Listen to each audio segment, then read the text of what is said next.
Hari ini kita masih dalam diam. Kita semua tak tahu harus berbuat apa. Kita sekarang mulai mengenal yang namanya kebersamaan. Kita sekarang harus lebih dekat dengan sesama kita. Kita harus berbuat bersama. Kita hidup bukan sendiri. Kita saling membutuhkan. Kita sadar. Dan kita harus bersama.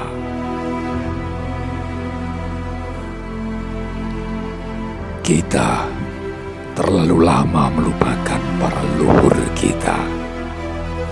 Kita terlalu asik dengan duniawi, dengan modernisasi.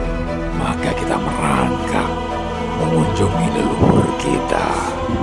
Kenapa Kakang lebih memilih mendidik rakyat biasa sepertiku?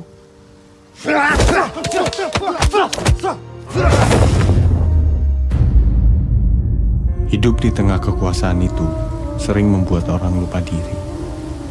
Aku akan memberikan kalinggahan dua pada paman kalau anakku segera naik takhta. Apakah Angger siap menggantikan Suwargi Romo Dalem naik takhta? Ki, bisa tidak memilih takdirnya sendiri? Tuhan tidak akan bisa merubah takdir suatu kaum, kecuali kaum itu sendiri yang merubah. Ya. Kompeni ini milih perseorangan atau banyak orang? Kami sekumpulan saudagar, Baginda.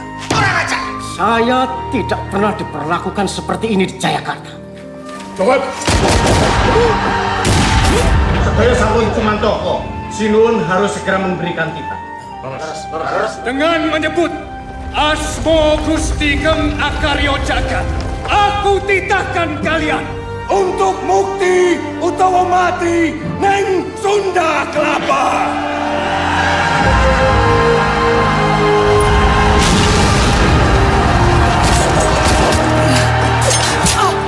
Itu misi bunuh diri. Lalu kaulo sing jadi korban.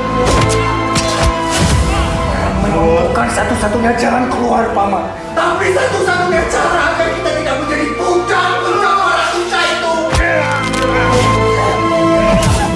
Menawi wonten kepareng dalem, kersa menggaliaken malih perkawis menika. Penyerangan ke Batavia itu bukan untuk hari ini, tapi untuk ratusan tahun ke depan.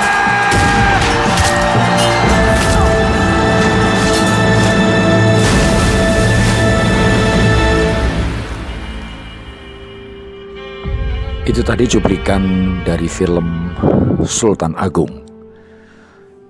Suara di depan adalah suara saya sendiri, dan yang suara kedua adalah dari film aslinya Sultan Agung.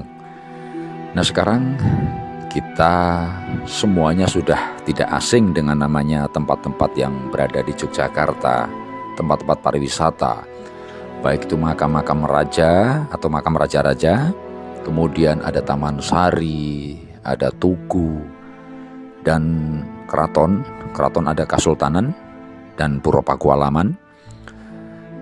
Begitu pula di Solo ada Kasunanan dan Mangkunegaran. Jogja dan Solo sebenarnya adalah masih saudara atau kakak beradik. Dalam hal ini wisata spiritual, kita tidak asing dengan istilah wisata spiritual. Kalau kita melihat Eropa, kita bandingkan dengan negeri kita Indonesia, jauh. Memang tempat-tempat kuno di Eropa banyak, gedung-gedung kuno banyak, museum-museum yang mewah di Eropa banyak.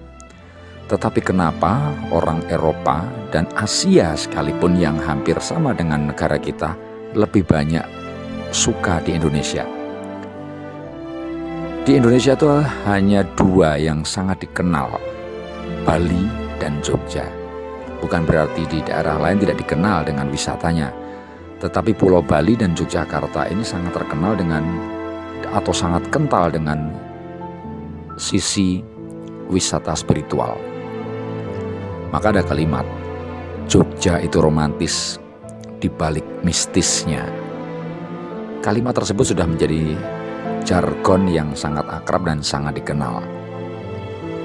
Wisata spiritual memberikan satu edukasi yang berbeda, dan tersebut sebuah kalimat kalau di wisata spiritual itu adalah minat khusus, atau memang hanya orang-orang yang suka dengan wisata jenis itu ya.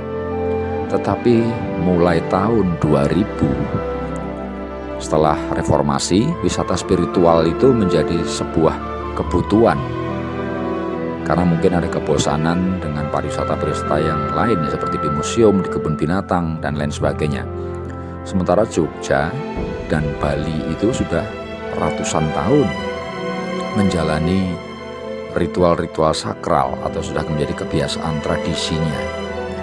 Maka dalam perkembangan zaman menjadi ikon baru dan punya nilai jual tinggi, yaitu wisata spiritual. Nah, ini yang harus digarap lebih dalam, harus ditajamkan.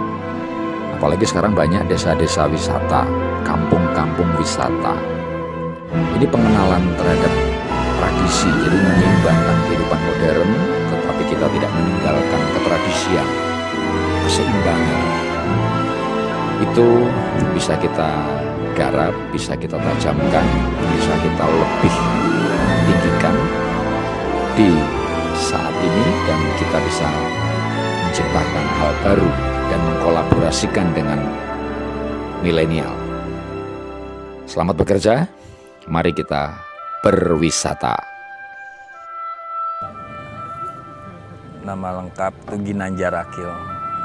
Biasa kalau orang Sunda Gin. Saya pada dasarnya belajar semua agama. Tapi ada hal yang terus memenuhi pertanyaan. Dia bilang seperti begini. Tuhan itu kan tidak bisa terbagi satu. Nah, kalau begitu semua manusia Tuhannya sama. Kalau Tuhannya sama semua, terus kenapa kita merasa berbeda menyembah Tuhan? Dan Tuhan kan meliputi semua. Kalau Tuhan meliputi semua, berarti Tuhan memberi petunjuk di semua tempat, tidak hanya satu tempat. Kira-kira itu yang mengantarkan saya mencari apa maksudnya saudara saya ngomong seperti begitu. Orang sibuk berpikir tentang surga, neraka yang belum kita alami. Sementara di depan mata banyak orang yang menderita dan banyak orang yang berlebihan, tapi tidak terkoneksikan. Kalau kita ke desa adat, misalnya kita ke Baduy, mereka mencintai alam ini bukan soal omong. Mereka mencintai alam ini, mereka benar-benar menjaga hutan di sekitarnya. Mereka merawat tanah ini bukan cuma ngomong. Bagaimana kita bisa tidak kagum melihat orang yang hanya dengan pernyataan-pernyataan dan perbuatan-perbuatan yang sederhana, tapi konsisten dan tidak pernah dia merasa kekurangan dibandingkan dengan orang-orang lain di kota.